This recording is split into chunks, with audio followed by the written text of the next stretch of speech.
Hey there, it's me Eden. Welcome to Eden's Crossdressing Stories.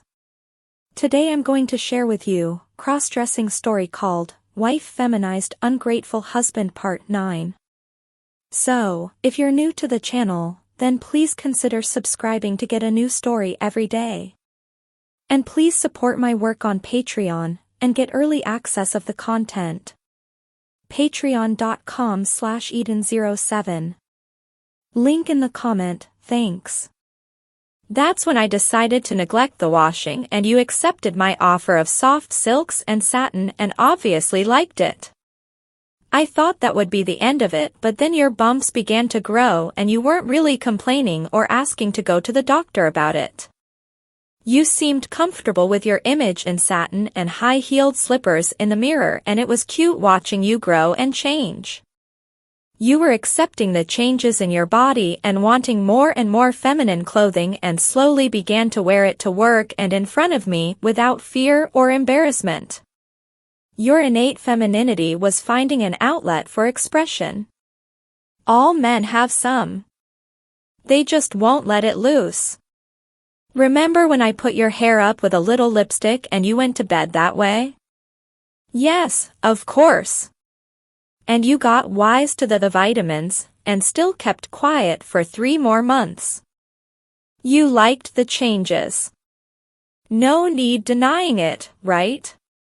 Well, on the one hand, that old job stress is gone, but on the other, I don't quite know where I belong anymore.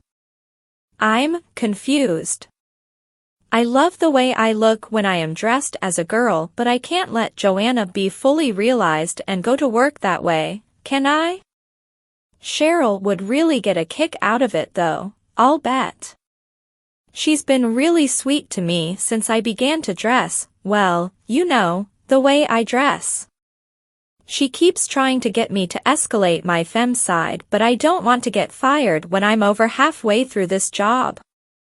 Besides, we need the income.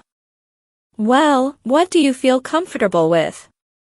What you are wearing to work is 100% ladies wear, right down to your tasseled loafers.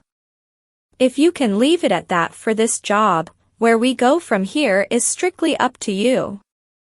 I never in my wildest dreams thought you would allow this to come this far, but you have. I like you soft and pretty better than I did hard and stressed. You are healthier now, and that is more important than how you dress. Just give it some serious thought and we will talk about it again later. While his curves had been increasing, his manhood had been shrinking steadily back to his prepubescent days, but they could still manage, after a fashion, actually, more in a girl fashion, and we all know that is a mouthy situation. When push came to shove, Joanna had been totally chemically castrated and Joe didn't need to worry about revealing himself while dressed girlishly. Now, only a minor amount of sterile seminal fluid came out during climax after climax after climax. This was fun. Over the next couple months, Karen tried to cover everything she could about the acquired behaviors of femininity during their tutoring sessions. Joanna had a good 10 years of catching up to do. She schooled Joanna in how to walk, talk, and used girl words, gesture, stand, sit, bend over from the knees, eat and move gracefully, and how to chat girl talk about clothes and hair and men and periods and laundering undies. She even did some babysitting so Joanna could get used to dealing with diapers and messes and handling babies and young children as a woman. She taught her everything she knew about makeup and hair, and they practiced almost every day with Joanna in charge of Joe's body. Joanna's wardrobe of everything feminine had tripled.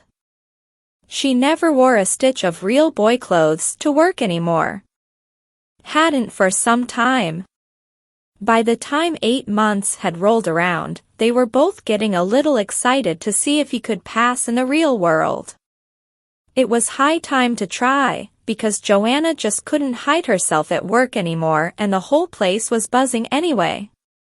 The sports bra was a joke now as her suit coat hung straight down from her bosom as with any female, and buttoning a coat, well, that was out of the question as it only made her figure more alluring and so definitely curvy and female.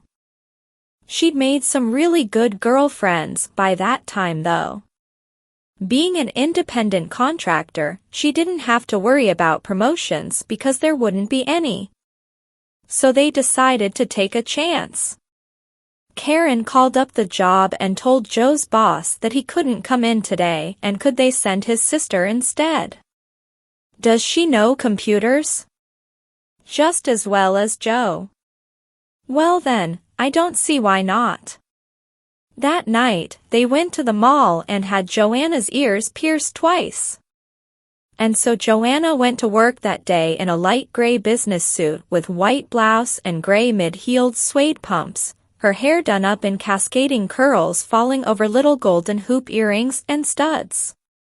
The whole office applauded because they knew, of course, just who Joanna was. But the next day, Joey was back at work but wearing that cute blouse of Cheryl's again and just little studs in his ears.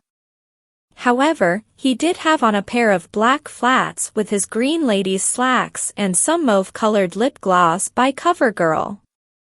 Laura, his boss, told him he looked nice. She was the only one that said anything about it. Joe really thought he went out on a limb with that move but just couldn't resist the temptation to try it. No problem. Brandy just cooed all over her new girlfriend. To put a new spin on an old cigarette ad phrase, Joanna had become so round, so firm, so fully packed and easy on the eyes. Karen had always thought that Joe had a little natural androgyny going and his attitude about not wanting to cut his hair just added fuel to the idea. Not cutting the hair surely had paid off for Joanna, if not for Joe. Joe's hair was down to his shoulder blades and was in very good condition and now very thick. They had decided to perm his hair to take up some of the length, but it only made him look more like Joanna. The hormones had refined his skin and hair, adding softness and curves to his now even more slender 132-pound body, which got a workout every day, and those hairs never did return to his chest. He had run a little track in high school and his well-defined calves looked great in hose, heels, and a skirt.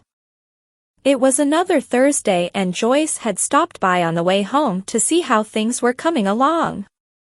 She really hadn't seen the results of Joe's therapy and was anxious to hear all about it, although she and Karen had talked on the phone several times about the welcome attitude adjustment during the first couple months. They had not talked since he really began to blossom. She didn't know how Joyce was going to react to actually seeing Joe/Joanna. Joe was still at work and it would be at least an hour before he got home, so they had a little time to talk. Where did you ever get the idea for the hormones, Joyce?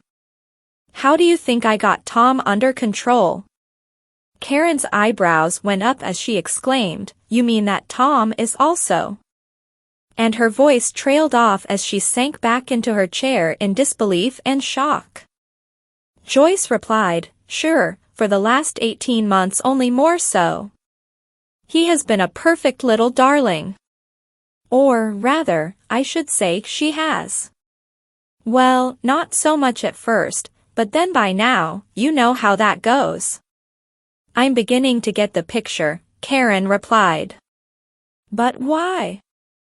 "So, I guess that cat is out. I may as well tell you my side of this little escapade.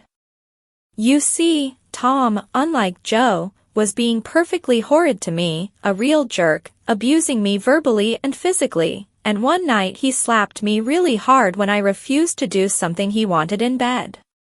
I wanted to get even and one night I was lying there in bed musing about how to do it and the idea struck me like a thunderbolt. Why not give him a real attitude adjustment and show him how it felt to feel weak and vulnerable like a woman, and right then I decided to turn him into one of us.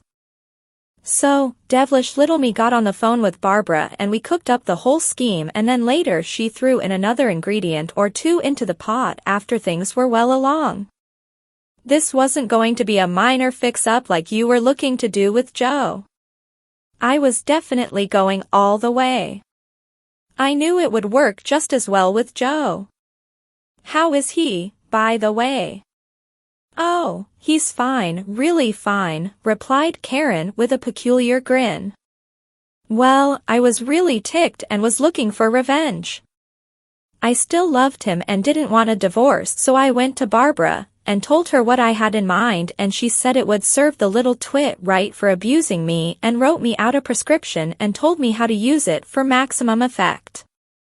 She gave me all the Premarin and progesterone and spironolactone I could ever use with indefinite refills for a year, which is what you also have now. Tom, or rather, Terry, is on her second year.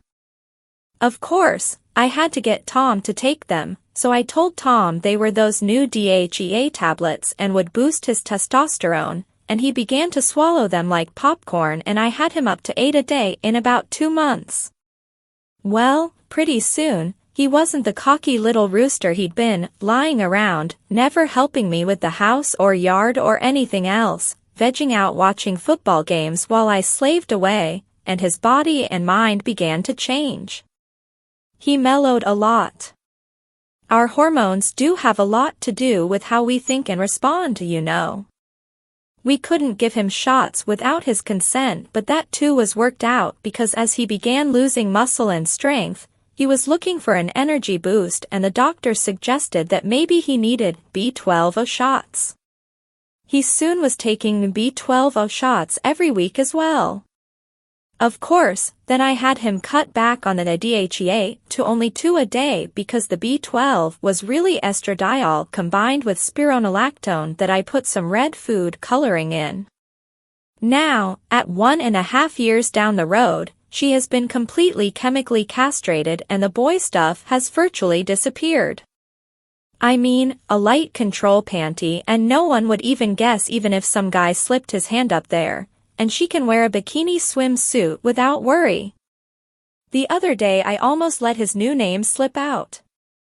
Honey, I want to tell you, I was really enjoying this. He became more reasonable and even started to help me some, and soon I had an apron on him and he was helping me with the housework and really getting into it and began wanting to dress the part of the housewife, so I let him.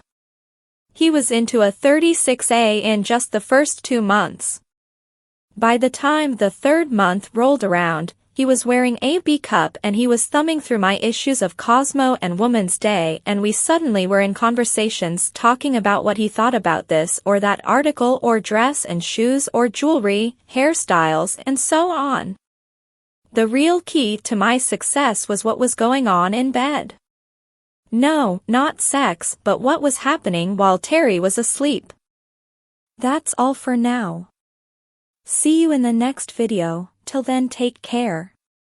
Oh yes, next part of this series will be published soon. So, please subscribe to my channel. And to get early access of the content, visit my Patreon page. patreon.com/Eden07. Link in the comment and description.